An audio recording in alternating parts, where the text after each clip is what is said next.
Welcome to the One Question Leadership Podcast. This is Chrissy Raywalk, Director of Intercollegiate Athletics at the University of Delaware. One of the things that I appreciate and enjoy most about leadership is that it's a journey, not a destination. It involves lots of different twists and turns, and you need many different types of people to go along with you on your journey in order for it to be successful. So today, I invite you to start your leadership journey with this podcast. Enjoy.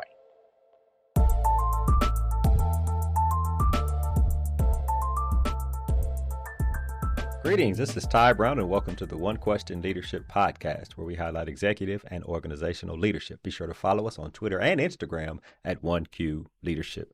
I am joined by Jason Cook. Jason is the Vice President of Marketing and Communications and Chief Marketing Officer at Baylor University. Greetings, Jason. Thanks for joining us. Yeah, thanks. Great to be here. So I'm glad you're on. You told me you listened to some episodes of the One Question Leadership Podcast, which always makes me happy to have people on who have listened to episodes.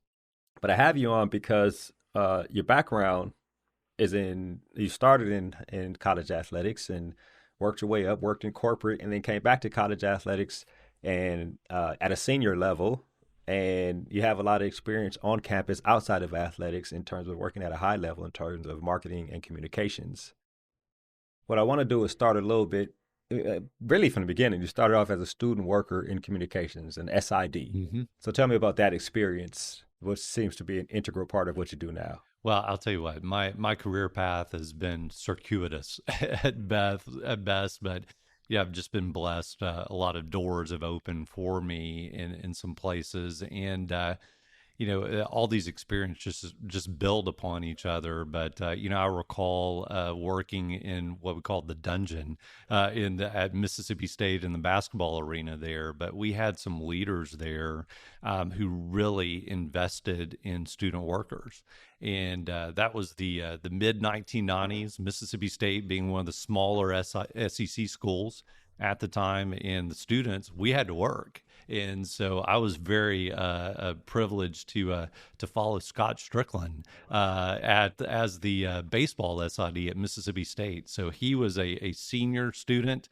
and I was a freshman coming in. So he wound up getting a GA job at Mississippi State. So I followed him as baseball SID there. But I think at that time, Ty, we had about 5 or 6 student workers who wound up going into college athletics at that time. So it was a really great learning laboratory. But something that I learned that as a professional now is how do we invest in these future students and leaders. But great opportunities that I had with some great people there. What's interesting is from there you went on to work in corporate, right? And when you talk about working in corporate, it can lay the foundation to any other industry, just like working in college athletics can lay the foundation for any other industry. But from what I understand, you stuck with the communications during that time. I did, and I worked for a Fortune 500 healthcare company at the time, and went more in the PR route there. And it was interesting because I still maintained some ties to sports. We had, for example, a traveling, healthy living sports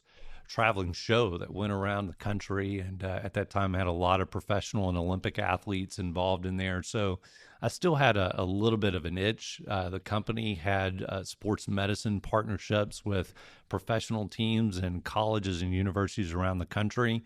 So I still had some ties to sports, but that's where I really learned a lot about the branding components of things. And while I started out career more communications and heavy PR, now that I look back, it's really helped influence my overarching brand perspective that you bring to the organizations in which you work. But in fact, a lot of the corporate branding principles, we're using here at Baylor today, and we're starting to see a lot of colleges and universities take corporate branding principles as well. So, that 7 years I spent in a corporate environment was just incredibly beneficial. Right. So let me lean into that a little bit. Communications, PR, branding, advertising, marketing, it's all a form of communications. Mm-hmm. And, similar to if somebody is a leader or works in leadership, they have their own leadership philosophy. So I wonder in marketing, if you have your own definition of what you consider marketing to be.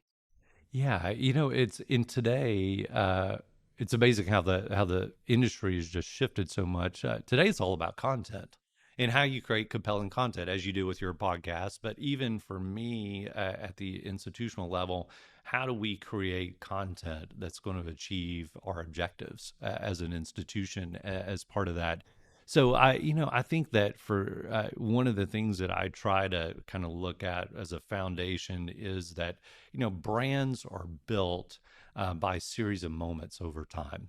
Okay. And there's a lot of ways that we could build those brands. It could be a pure media relations approach to a problem. It could be more of a marketing issue where we're going to rely on traditional advertising and things of that nature, or it could be a really heavy social approach or an experiential approach from that nature. I think when we have this content philosophy that we have in the business today, I'm looking for people who don't really think in those silos.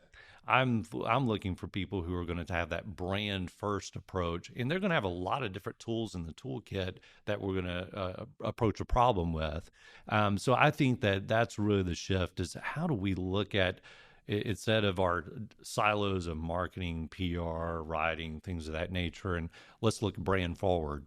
And what kind of moments can we create? That could be a social media post, that could be an event, that could be a game, or something like that. But creating those experiences that we can continue to build a brand.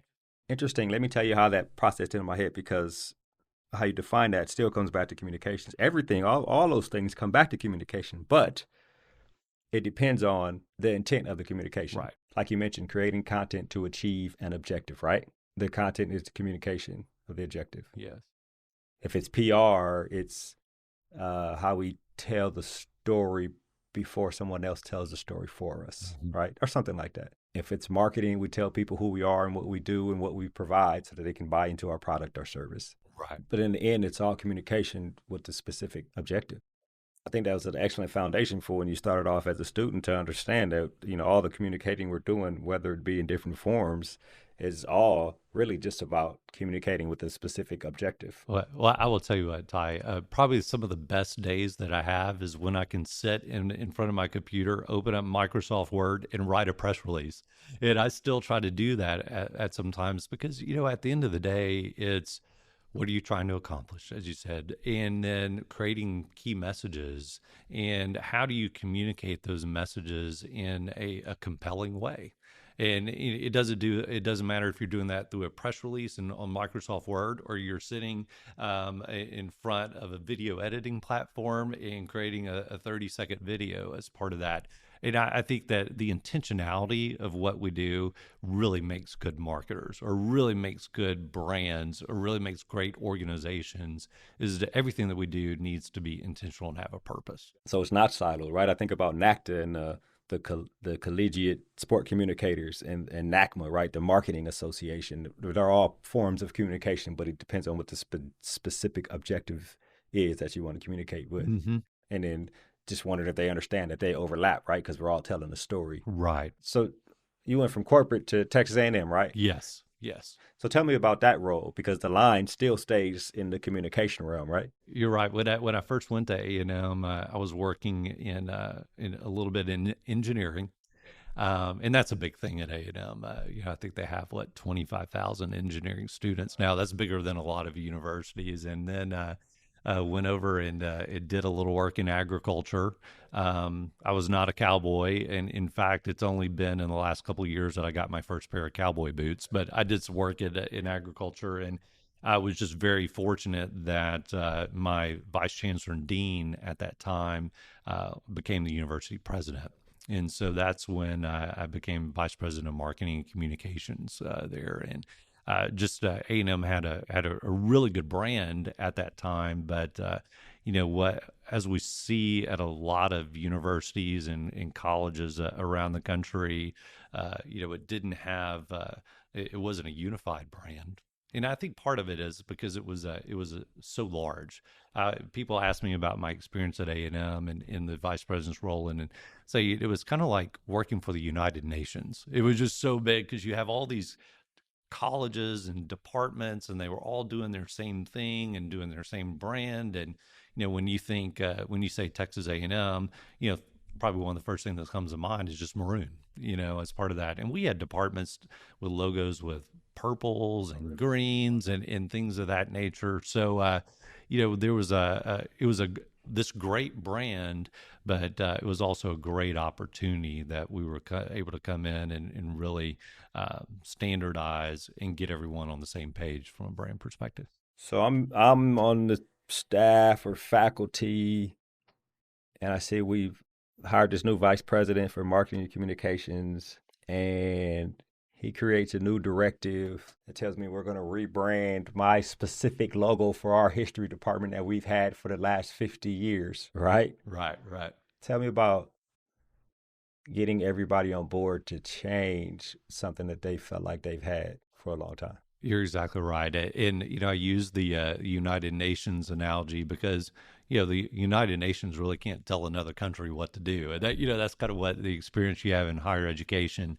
And I think that, people have this knock on higher ed that it moves slow and, people don't want to change. They don't want to do things. And I think just like in anything, it's being able to cast vision, communicate this is what we're trying to do, and then here's how you're going to benefit out of it. And I think so.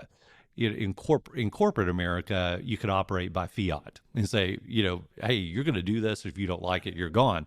Higher education, they're just going to wait you out as part of that. So it's a little bit different culture and environment. But if you can really communicate and share, hey, here's the benefits, and if we're able to grow the overarching brand here, that's going to be good for everyone. It's going to open doors for you to recruit students, to recruit and retain faculty, to grow your grant funding, to help us raise money as an institution. And I think that once you communicate in those kind of terms, people start to understand. But it's boots on the ground, grassroots, going and selling it, at the departmental level, and then making sure you have opportunities for people to plug in as part of that. That's the big thing that you're able to do. Yeah, you want to get feedback and insight to figure out how to make it as smooth as possible. Did you face resistance, and what was you being, we can say an expert communicator? Tell me about your influence in sitting down with someone who's a longtime alum or the dean of whatever program about how you helped them understand that we needed to change this thing that's been in place for 35 years. Yeah, it's a lot of patience, and I'm just a big person on relationships, and I think that in the world in which we operate, college athletics, university marketing, communications, relationships are currency at the end of the day. So it's important to have those one-on-one communications, and to understand that there may be something that they're going to give up. Their logo. That, hey, I've got letterhead in the closet. I've got my website here, and trying to get them to see the big picture that and experience. To realize that they may have a little bit of loss there, but the overarching components, and they've got to see that the university saying, hey, we're going to do this, we're investing heavily, and they need to see the fruits of that labor. So it's not just about saying, hey, that we're going to change, but to make sure you're circling back and communicate this has been the benefit of us doing this, which is important, right? With intent. Yes. Which I think is excellent. There's an aspect of what you did at A&M and what you've done at Baylor, but we'll get to Baylor shortly. But this thing we're talking about at A&M specifically, the thing we are currently discussing included athletics. Right. It included, hey, we're all going to come under this branding. Was it a situation where the athletic branding was well known enough, so we'll stick with that, or did you rebrand everything? It was, thinking back, it was a total rebrand of everything. And so if you look at athletics, they had the most recognizable symbol, which was the big ATM on the side of the football helmets. But then you had basketball and some other components of the athletics department using a logo that we called the T-Star logo, which was a T with a star in the middle of it. And so you had some brand fragmentation within the athletic department, and that was just compounded on across the campus with colleges and departments having their own logos as well. So we really looked at the most recognizable symbol. That logo that you have 3 million people who see it on Saturday afternoons in the fall is that ATM logo on the side of the football helmet. So we really worked with athletics. They had to see the big picture of and how their brand was fragmented, and then at the university as well. So it's kind of like a collective sacrifice that this is something that needs to be done for the entire institution. And we called it a one brand approach. And it wasn't really just about the logo. It was the logo, it was the colors, it was how we called ourselves, what our core values were as an institution. So it really was a one brand approach, athletics, university, but also one brand approach for the entire campus. Yeah. It's interesting. You see universities with the Lady Bears or Lady Vols. Yes. You see a bunch of different branding within the athletics department in terms of communicating that having those different looks fragmented to the public. How did you convince someone that this is what the public sees? They're seeing the T-Stars. They're seeing the ATM. They're seeing the different names of the different programs that all represent the same school. How did you convince everybody that this was a problem? It all boils down to people don't graduate from the College of Engineering. They graduate from Texas A&M University. They graduate from Baylor University. That's the name at the top of the diploma. And I think that's where, at the end of the day, where the affinity resides, at the experiences that they had at that institution. So I think that it's really walking people through what their experiences are, what that affinity really is, and then using, I mentioned corporate branding. There's a reason why, the Coca-Cola brand, logo has been unchanged for 100 years. As part of that is because corporations do branding very well.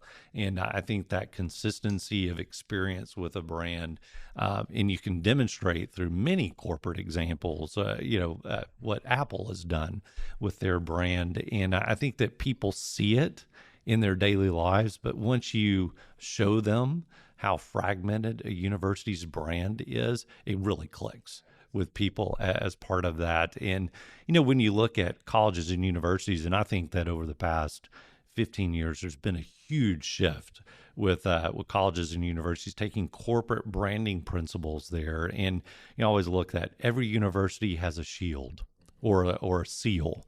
Every university has a distinctive academic building as part of that. And but you put all those together, they're really not distinctive. They're just interchange the colors, and it could be any university USA. But I think that the recognizable symbols in what people really have the affinity for are those athletics marks. And so I think that you're seeing this come together that's happening over the last 10 to 15 years, and it's been quite remarkable. And as such, you start looking at how more and more powerful these college brands are becoming. Yeah, that's interesting. One brand is what you call it? Yes, one brand approach. I actually have it on my license plate as well. Oh, really? Yes.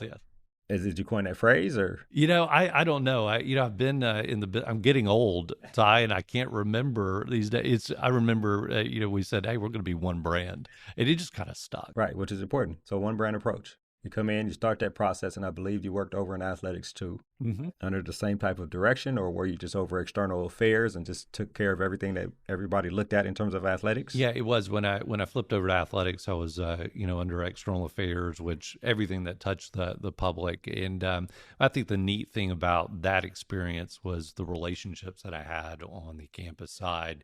Were able to work even at a higher level with collaboration with athletics. And that was a really magical time, because we did so much of the hard brand work to build a foundation. And I think that that's really what made Texas A&M's transition to the SEC so successful because of the brand work that had been done the years before that. And then obviously Johnny Manziel's Heisman run was kind of the gasoline on the fire at that time. What's interesting is you had a hand in, well, let's not say you had a hand in, but from what I understand, the commissioner of the SEC wasn't too many layers or degrees away from a phone call that you could help make, right? Yes. Well, relationships are currency. When my wife used to work for the commissioner of the SEC at that time, let's just say I had his cell phone in my contact. Right, exactly. Yes. And then next thing you know, all the conferences are moving to schools are moving conferences, and a bunch of different things are happening. Then also having a hand in communicating with intent to win the Heisman, right? Communicating the presence, the experience, the person that is Johnny Manziel to the Heisman Trust to help him win the Heisman. And I think he had a hand in that too, right? It was an interesting time, obviously. And, you look at the documentary about Johnny's time as part of that. And, he was just incredible at that time. And, our strategy was, hey, let the results speak for themselves on the field. But we had some significant challenges that we were facing because, he had some polarizing personal things going on and at that time in the 2012 season, but no freshman had won the Heisman at that time. And there was, nowadays it's not a thing, but there was still a bias against freshmen ever winning the Heisman Trophy. So we really looked at it from a political campaign. At the end of the day, it was a political campaign looking at the regions of the country where we thought those biases might exist and things of that nature, and then really developing a communication strategy of how we're going to influence who we thought that were Heisman voters at that time in different parts of the country. So it really was one of these integrated marketing communications approaches where Johnny was still doing his thing, but at the end of the day, we had to look at how can we get those Heisman voters to convert, to actually take all this excitement and actually vote for a freshman as part of that. So a lot of communications principles came into play by at the end of the day as we supported Johnny's Heisman campaign. Again, what he did on the field was just incredible, but how could we work behind the scenes to make sure people saw that and appreciated that and knew that, it's okay to vote for a Heisman, for a freshman. Right, with an objective, right? Yeah. Now, the people who listen to this mostly work in college athletics. And the people who know me know that I went to Baylor University for my master's in sport management.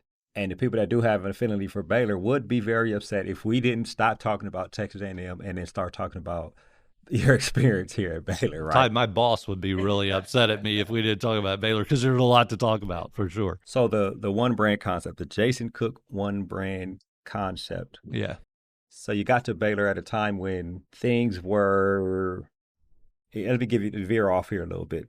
So a long time ago, I heard Lauryn Hill, a rapper / singer, talk about life exists in peaks and valleys, right? Up and down, up and down. Mm-hmm. When we're in the valleys, we're learning, right? And then we reach the peaks is when we're executing, learning and execution, learning and execution. You never want to spend too much time at the top because the only way to go is down. So then you start learning again. Right. And I say all that to say you got to Baylor at a time when Baylor was in the valley, right? Learning. Yeah, exactly. So you come on as Baylor's in the learning phase. So you get to Baylor, and for the lack of a better way to say it, it's the ripe opportunity to do the thing that you do, right? Communicate with intent and an objective. And at that point, you bring in the one brand concept. So I wonder, did you identify this as an opportunity to come in and implement that? Yeah. Or was that like part of the contract that they wanted you to do when they brought you in? It was interesting. I came in December of 2016. It was survival mode, at first as we were working through all the issues related to sexual assault and what had happened across the campus as part of that. And so it was really, I would say the first 6 months of my job was really crisis mode at the end of the day. And so you kind of go through that, kind of living the day, but when you had a tough day, I would periodically walk through the bookstore, and you start looking at the fragmentation that was happening with the brand in terms of colors and different sports. And hey, the athletics department has a couple of logos, and it doesn't match the university logo, which looks like a rocket taking off, which is one of the historic buildings on campus. But I'd never seen the university logo until I came in interviewed here at Baylor, and I live 90 miles down the road, and I just had never seen the logo before. But it was such a crisis situation when I was here at first.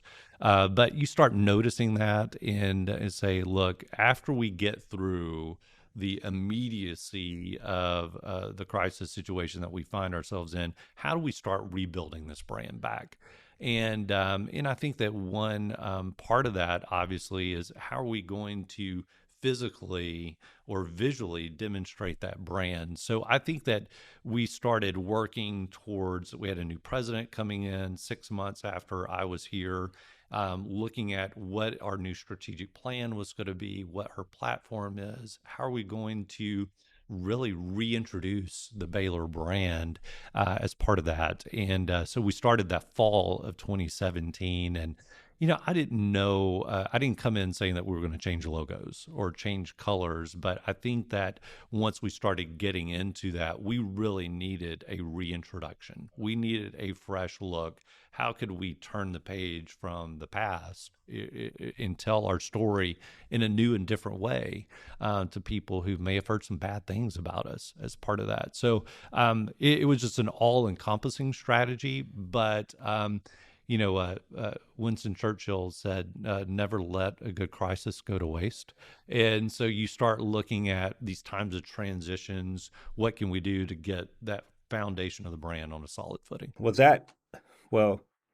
Right, Baylor was in the learning phase, right? Right. And so comparing and contrasting, right? If this question makes sense, was it easier to do because Baylor was looking for help retelling the Baylor story or rebranding the Baylor story, as opposed to when you were at A&M?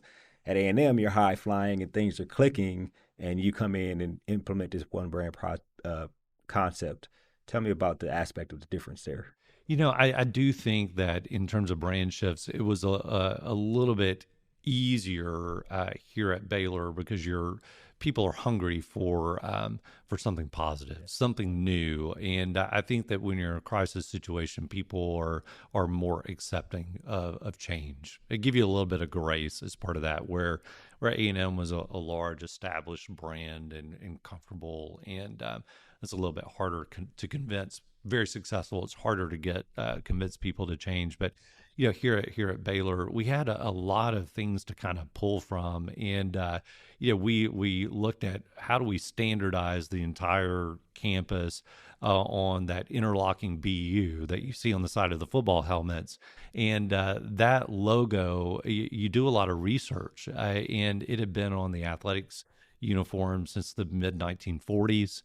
We went back and did research, and there was versions of an interlocking B and an interlocking U on a bass drum in the early 1900s as part of that. So I think there was a lot of legacy there, a lot of history that we could tie to really bring people along as part of that. It was a beloved symbol, and it was really fortuitous that we did the brand shift at Baylor, because the previous university mark was distinctive building, the Patton F. Hall that was there, but it also had a silhouette of Judge Baylor, who was the university's founder at the time. And a lot of organizations in 2000, coming off the horrific George Floyd murder, we started looking at our history and our past as an institution, and found out that Judge Baylor actually owned 33 slaves, our university namesake. And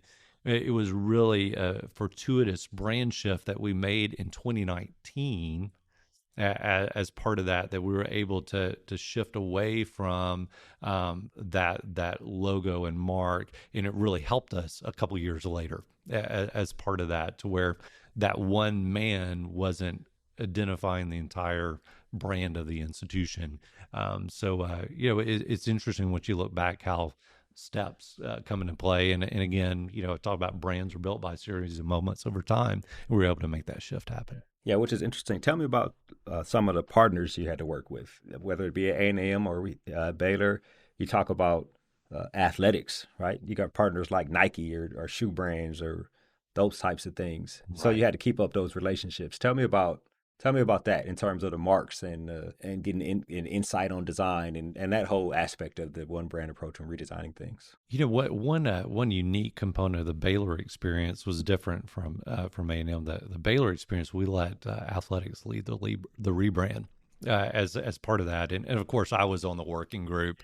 We had a small team of 4 of us, I believe, and when we approached Nike related to that, and really leaned on Nike's brand exploration approach as part of that. I was comfortable with it. I'd worked with both providers in the past, and I know that they bring a consumer approach viewpoint to the brand, and I thought that we needed that here at Baylor. So involved in that, athletics probably led a little bit there, and I was more of a strategic partner and advisor there. But it was really interesting that the process that we wound up in is, frankly, we were using the same green and the gold that the university was using, not athletics. They were using a different green and gold, but Nike comes to us and says, you need to use these greens and golds as part of that. So that was one unique aspect of it. But even the interlocking BU that we have, Nike came in and introduced a couple of little notches in the U and in the B, and we kind of tied to the mascot, a bear's claws, swiping through the logo. And we went back and forth a little bit on that. I said, you know what, let's do it. It's going to represent the entire institution. So even our university logos has a couple of bear notches in it as part of that. But I thought it was really important for the consistency across the marks. But it was a really good experience because it's Nike looking at our brand. Nike is one of the best branding companies in the world. I mean, it's the most recognizable brand. And for them to come in and do a brand analysis and to show the fragmentation that they were receiving, it really helped us institute and accelerate a lot of the brand change. Yeah, it's interesting, right? You talk about Nike. Well, the first interesting point is you talk about letting athletics lead the way. Yes. And I think I was able to do that, Tai, because I had worn that hat before and I had been in that seat before and know the comfort that we would have. But I knew it was important coming off the dark days that we had here at Baylor that athletics had a very significant role in that process. You think about Baylor, you think about the long term. Well, let me give you another philosophy, right? Got all these philosophies. So I think in life, if you think about life in terms of a dot or a pixel, when we're young and we're on a pixel, which is like a moment in time, and something happens, good or bad, it is the worst possible thing in the world or the best possible thing in the world, right? When we're young, things are so up and so down. Then we get to the next moment, things are so up and so down. But as we get older, we experience a series of moments right at one after another. And as we get older, we realize that all these moments make up what I call the line of life. Yes, the line of life. Got it. And in that line of life, as we get older, we realize that things aren't so up and down, right? We experience things and we learn how to adjust accordingly to what life deals us. So I say that to say, coming in to Baylor, you think about those peaks and the valleys and think about all we've talked about in your career. And then getting here to Baylor, and you put in this one brand concept. You talk about marketing and telling a story. And now you're in a position here at Baylor where you're heavily involved or helping with recruiting. Right. And, Baylor has this new building, this welcome center. And it's almost like when you look at the line of life here at Baylor, when you came in back in 2016, did you have this 10-year strategy plan? Like, we'll get the brand right first, all right? And then we can recruit the students now that the brand is right. And during that time, Baylor become, I think, what is called a R1 institution. Research 1 institution, right. So, I mean, almost sounds like it was all strategic, right? Get Yeah, the right, branding right right. so these other things can fall in place, right? Including this welcome center. It's interesting that we're about to go through a new strategic planning process here at the institution, and athletics is one of our four key pillars. It's just such an important part of our brand story here at Baylor, and but we're starting to look at this strategic planning process, but knowing that today's world is just so fluid, and I think the dots are being put on our lines a lot faster than they were in the past as part of that. So I look at where I am today, and you look at how are we going to reposition the institution in looking at strategic plan. This is where we want to go, and I think the key thing is to ensure that my marketing and communications objectives are not my objectives. It's really, I need to have clear direction where the institution is going. What is the business objectives of the institution? What are the KPIs that we're after? And then I'm going to develop my marketing communication strategies to support that. And I think that that's where a lot of CMOs or a lot of people in my position uh, kind of um, uh, kind of stumble their toe a little bit is they're developing their own KPIs, which they think that they're important, and they don't link or map directly to the organization's overall strategy here. So that's something I'm really intentional about, to make sure that we're all talking the same language, that we're all supporting each other. And the president says, "Look, we think that Baylor has a potential to become a Research One university. What does that look like?" And then I'm going to come in and say, here's what we need to do from a brand perspective to support that. And I remember having a conversation with President Livingstone, who's chair of the NCAA Board of Governors, by the way. But I told her, I said, look, if we will never be perceived as a Research One university unless we start talking like one, presenting ourselves like one, and in perception is more than the individual rankings there as part of that. And so a couple of years before, we started a shift in how we talked about ourselves, and it really, when we obtained R1 status, people said, well, they already are as part of that. So it's very intentional that you have. Yeah, that's interesting, right? When a group, organization, community, or team starts speaking the same language, that means that there is a culture that is developing. Indeed. And there's also here, and maybe I should talk to somebody in recruiting, but what I understand is you're taking the athletics approach to recruiting students on campus. Indeed. And not student athletes, just students. Indeed. And it ties into the R1 situation, ties into the brand, ties into all the experience, the welcome center, and all those things. It's interesting. As I get older in my career, longer in my career, I feel like I'm learning more. I'm seeking out to learn more, and so we look at athletics and how they are able to recruit a 5-star point guard, or a 4-star wide receiver or something of that nature. They're getting these student athletes to come on our campus. They must be doing something right. How are they doing that?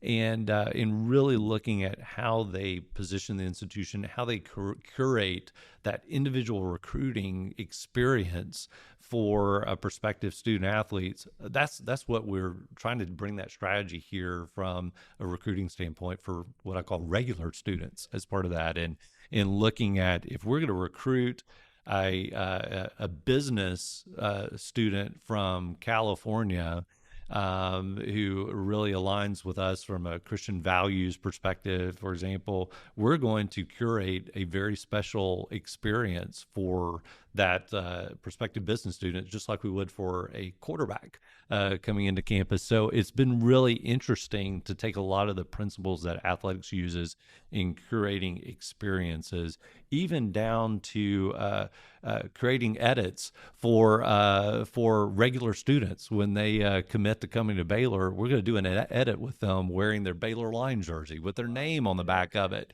So a lot of those things that I think that we can learn from athletics. Obviously, they learn from us as well. But those relationships and how we learn from each other, work for each other for the greater good, has been really exciting and energized our university recruiting efforts too. So when you when you recruit, well, okay, so I was a walk-on, so I didn't get recruited, right? I had to earn everything, scholarship. I had to earn all that stuff when I got on Yes, yes. campus. But when you're recruiting a student athlete, you bring them on campus. You tell them about the financial package they're going to get in terms of scholarships. You have them communicate with people about whatever name, image, and likeness opportunities they are. But you take them around to see facilities. You take them around to meet other students, get experiences, with professors maybe, or really just telling the story. You want to make sure your facilities are excellent. You want them to just get the general experience of being on campus and seeing the things that make the campus great, right? Tell me about that experience, because I imagine, the similarities in terms of athletics and recruiting students have to do with communicating with a specific objective about what the campus has to offer. Yeah, you're right, Ty. And if you look at athletics for the last 2 decades, have been creating and building facilities that create experiences when they bring prospective student athletes on the campus. And I think that universities have still been recruiting out of traditional academic type settings, almost like out of museums or something. And it's like a disconnect here. And we know from all of our research about Gen Z is that they are so driven by experiences. And I think that our athletics colleagues are so far advanced from where university sides are. And so I think that you're starting to see, and I think Baylor's leading the way, is creating a facility like through our Welcome Center that's an immersive experience. That you really say you come here, here's your experience, and we're also going to curate experiences that student can share on social media as part of that. We see the power of those recruits coming to our campus, whether football or basketball or baseball or whatever, the same kind of approach that happens here. So, in terms of our approach with a new facility, our approach with that visit day on a campus visit, because we know if we can get people here on campus, they're going to convert at a very high rate as part of that. Same thing with an official visit. You get them on campus, you're going to convert at a higher rate.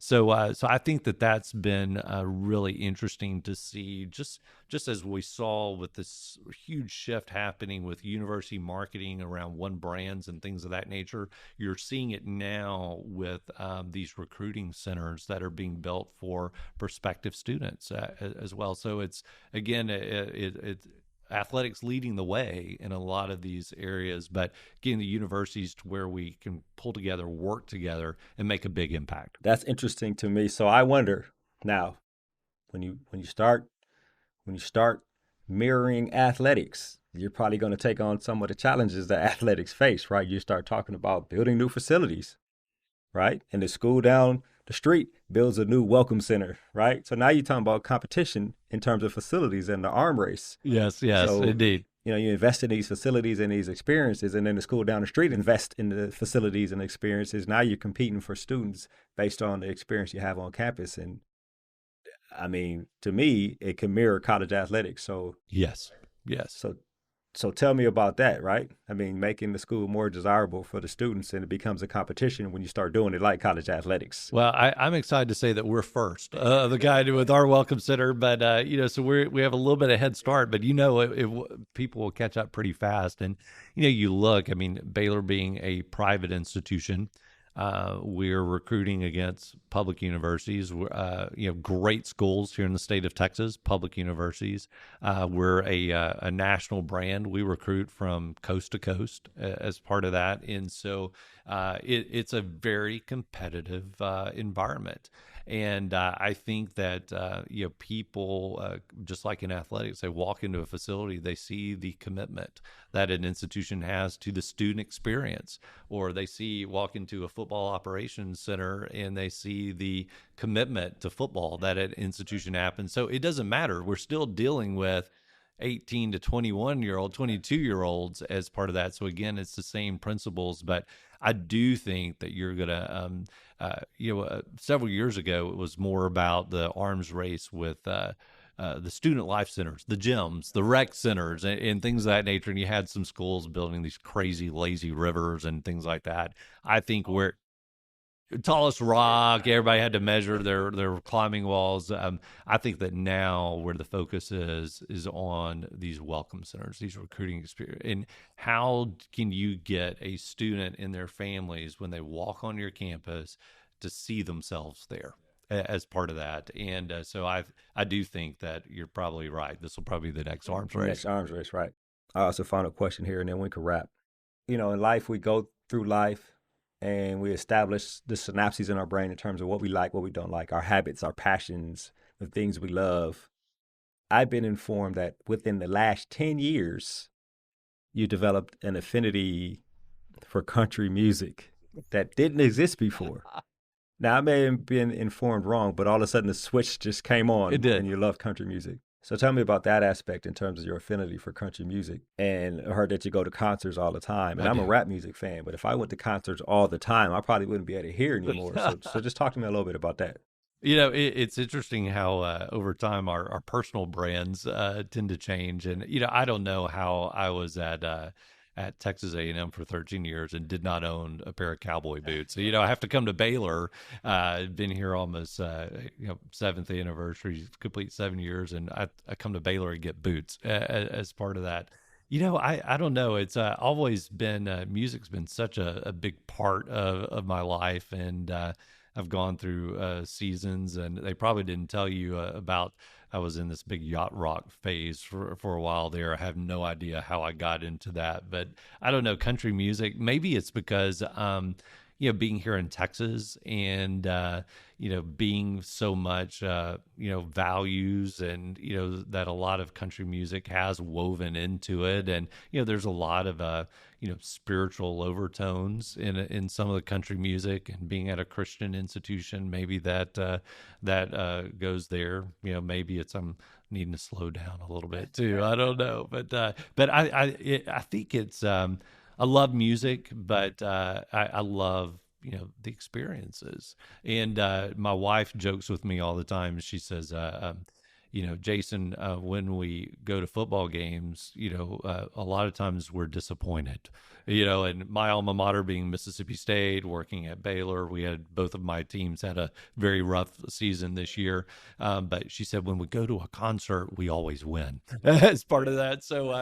So you're looking at it, but it is experiences that you have there. Well, Jason, I really appreciate this conversation and taking the time to help us understand that no matter where you are in the realm of marketing, PR, advertising, content creation, it's all communications with a specific objective. And I think that's excellent insight. So I really appreciate you joining us here on the One Question Leadership Podcast. Thank you very much. Yes, sir. That's Jason Cook. Jason is the Vice President of Marketing and Communications and Chief Marketing Officer at Baylor University. And of course, I'm Ty Brown with One Question. And keep in mind, the role of a leader is to create and maintain an environment that people want to be a part of. And as always, be better tomorrow than you are today.